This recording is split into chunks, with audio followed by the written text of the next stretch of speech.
studying measure for A-level and keen to gain an even more detailed insight into Act 1, Scene 1, this video is for you, but just make sure that you've read the scene carefully beforehand, so stay tuned, you're watching Schofield on Shakespeare.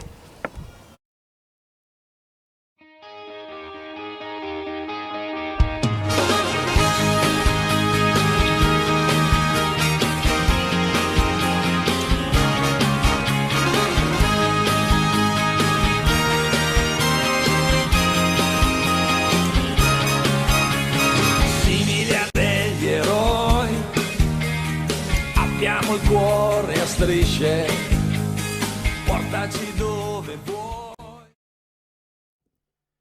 Time for my summary of this opening intriguing scene. Duke Vincentio of Venice declares that he isn't going to waste time advising an old Lord Aeschylus about the customs and laws of their city. The latter is already an expert. He reveals that he has decided to temporarily put Angelo in charge of the city. He plans to leave the city for a period of time. How long is not specified, nor why, nor what he is going to do. Aeschylus states that Angelo is just the man for the job. When Angelo enters, the Duke draws attention to his respectful, virtuous demeanour and what this implies about his past. He stresses the importance of putting his nature-provided virtues to wider use before confirming that he will have the power to sentence citizens to death or dish out mercy during this unprecedented temporary delegation of power. Angelo modestly asks for an intermediary challenge to be issued before being given such responsibility, but the Duke says that there isn't time and that he has to be off. He reveals that he isn't someone who enjoys pomp and ceremony, and so will take leave without any fuss or bother. Following his abrupt rush departure, Angelo and Aeschylus agree that they would need to work out their new positions within this changed landscape. Here are some questions for you to consider. I would recommend pausing the video in a moment to write some detailed paragraphs of your own before continuing the video to consider my ideas. So grab your pen, press pause. The video will resume in 5 seconds time.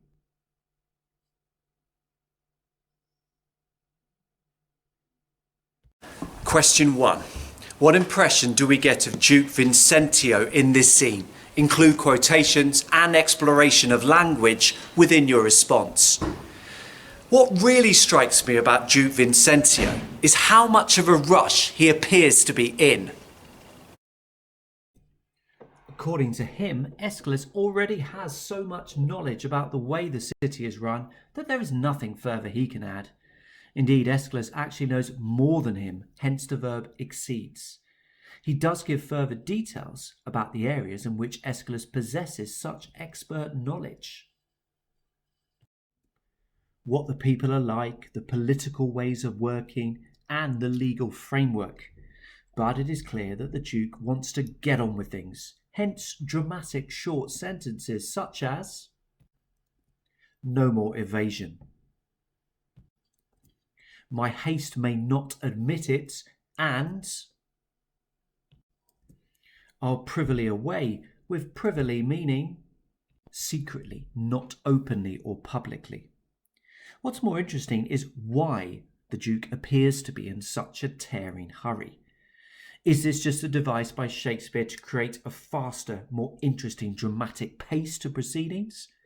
What, of course, is most interesting for him is not how the Duke leaves, but what happens once he has put Angelo in power. This is almost certainly true to some extent. Shakespeare enjoys a fast-paced opening.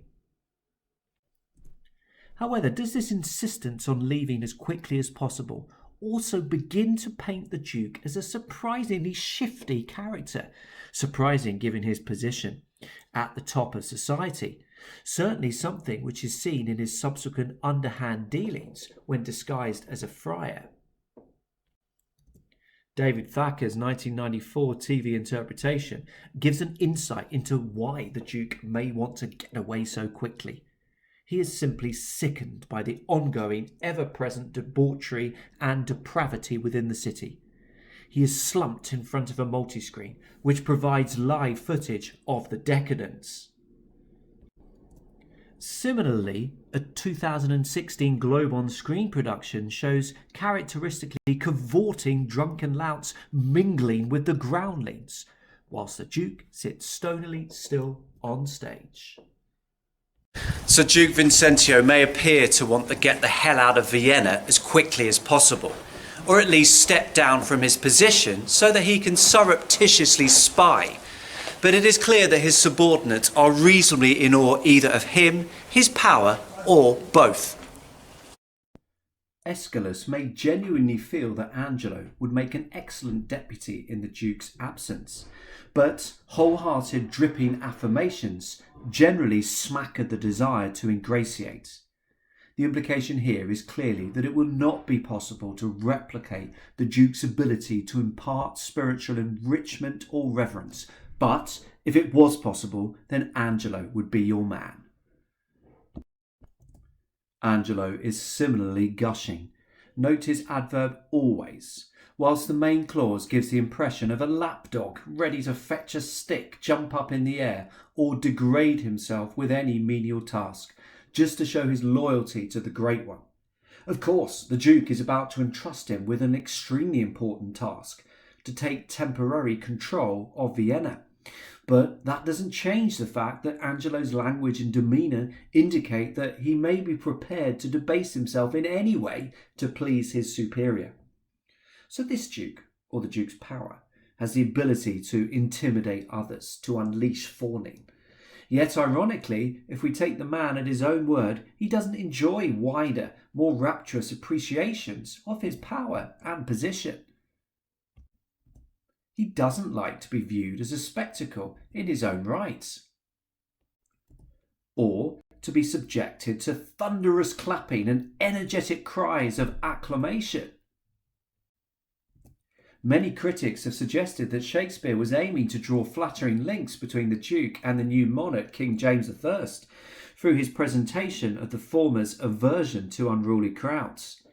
This is explored in David Stevenson's 1959 essay, The Role of James I in Shakespeare's Measure for Measure, accessed via JSTOR, which made reference to an eyewitness account of King James's visit to the Exchange in London.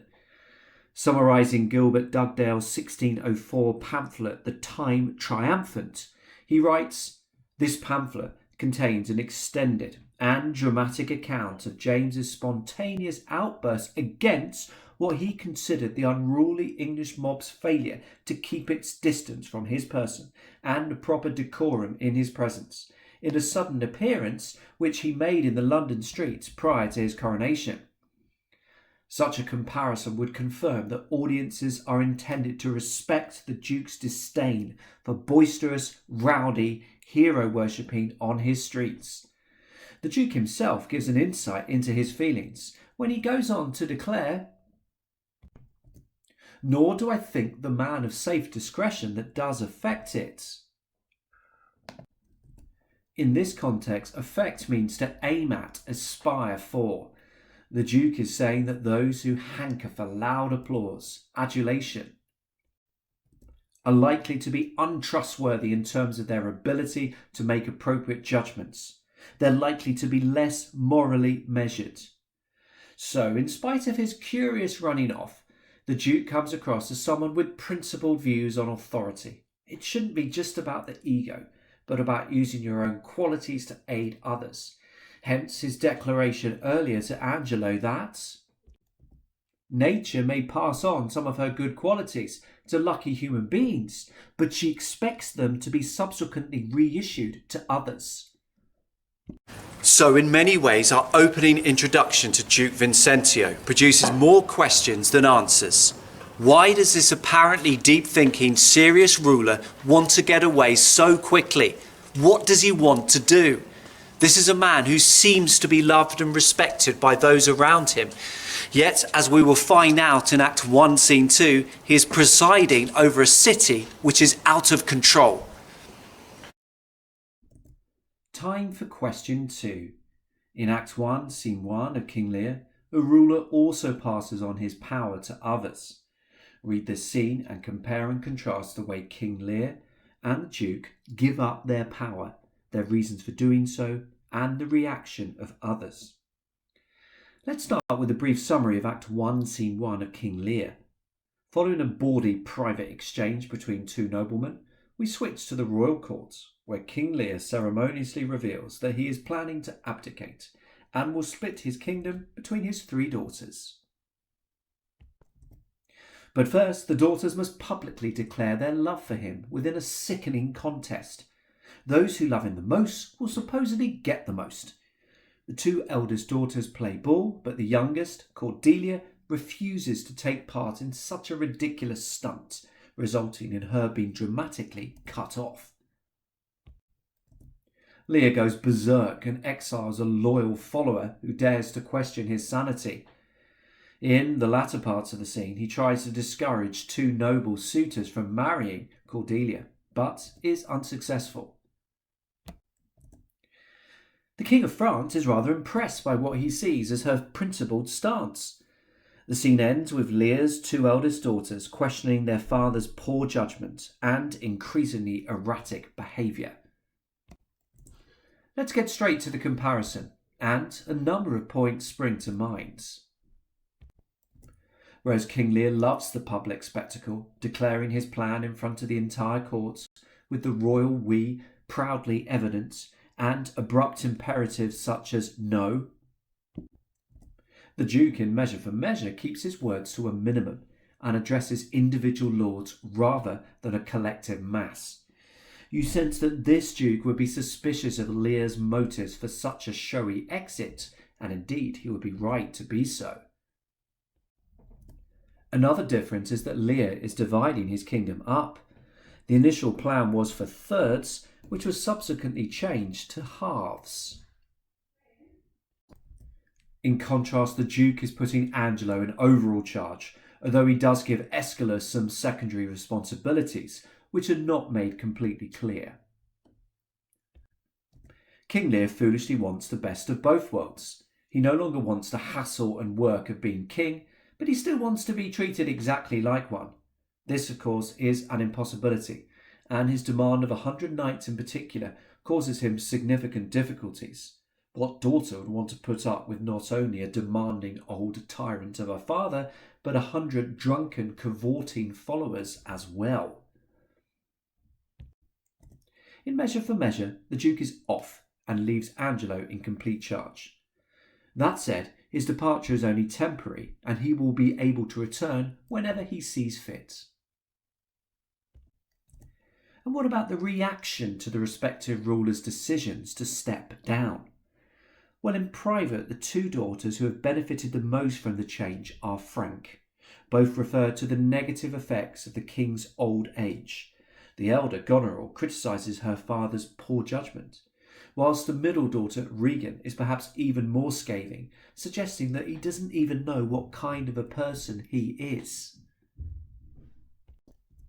No such jibber-jabbering behind backs in Measure for Measure. Instead, Aeschylus and Angelo's conversation is far more of a practical nature. How will the 2 of them adapt to their new roles? So this analysis suggests that comparatively, the Duke in Measure for Measure has acted sensibly and prudently, even though it seems as though everything is being done on the spur of the moment and unnecessarily quickly.